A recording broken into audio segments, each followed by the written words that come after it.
की मला जे एक गहू सांगायचं हा आहे, आपल्याला खाण्यासाठी जगामध्ये झालेला आहे, या पण पृथ्वी मात्र तलावावरती त्याला विशिष्ट पद्धतीने सगळ्यात जास्त मोठा अधिकार त्याला हा जर कीटकांचा त्याचं आहे. रूपांतर बदलत गेलं ही तर तो पृथ्वी पसतो. तशा 65% पद्धतीचं शेणखत कीटक आहे. संवर्गाच्या आपण जीवामध्ये जे आपल्या व्यापलेली आहे. जमिनीमध्ये शेणखत घालत आपण असतो, अतिशय कमी आहे. अलीकडे आणि आपल्या गाड्यांवरून आधी शेणखत येतं, निसर्गामध्ये कोणी या गोठ्यांवरचं पृथ्वी आणतं, तलावावरती कोणी कीटक चरांचं आधी आलेले आणतं, आहे. अजून कुठलं येतं. आणि हे त्यांची शेणखत मागणी जे आहे तर हे तुम्ही कसं असतं बरं? कीटकांचा हे नाश हे कोणत्या स्वरूपात नाही. असतं?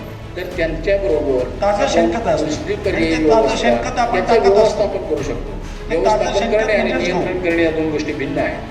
जसं तर या गहू सगळ्या आपल्याला गोष्टींचा पचायला वापर मी कठीण आहे, यासाठी जर सांगतो त्याचं की रूपांतर ऑर्गॅनिक चपातीत शेती केलं आणि तर रासायनिक तो शेती, पचायला रासायनिक हलका शेतीचे आहे. दुष्परिणाम तसंच पंजाब हे ताजं सारख्या शेणखत राज्यामध्ये म्हणजे हा इतके कच्चा प्रचंड गहू आहे. भयानक आहेत आणि ह्या की ताज्या तिथे शेणखतापासून गव्हाचं पोटात आपल्या म्हणतात, त्या जमिनीमध्ये पंजाबमधून लगेच आता आपल्याला दृश्य परिणाम कॅन्सरसाठी एक दिसत स्पेशल ट्रेन नाही. चालतं. मग याच्यात दिल्लीसाठी काय झालं. होतं? हे ताजं त्याच्यामध्ये फक्त शेणखत कॅन्सर किंवा पेशंट कच्चं असतात. शेणखत जर आपण आपल्या ही जमिनीमध्ये आकलन टाकलं करण्याची गोष्ट अशी आहे, तर आपण याला आपल्यापुरता विचार करतो. निसर्गामध्ये एक लक्षात घ्या, आपला फक्त जो आपला पण घटक खर्च आहे कसं वाढेल याचं याच्यासाठी विघटन विचार होत करतो. असतं. पण विघटन ती म्हणजे कोबी लावलेली याचं असते आणि रूपांतर त्याच्यावर बदलत इतके असतं. प्रचंड म्हणजे फवारणी याला 2 दिवसात मातीतनं जंगल मातीत जाणार असं म्हणतो फवारणी आपण. असते. माती होणं निसर्गामधल्या म्हणजे काय आहे? कीटकांचा तुम्ही नायनाट करू शकत हे नाही. आहे. तो त्याच्या जे निसर्गात आंतर शरीर निर्माण झालेलं रचनेत आहे, बदल ते करून त्याच्यातच घेतो. परत सामावून घेतं आणि तो याला बदल करून विघटन घेतो आणि तो ही सर्वाईव्ह सांगितलं. या गोष्टी नियमाचा आपण स्पष्ट आहे.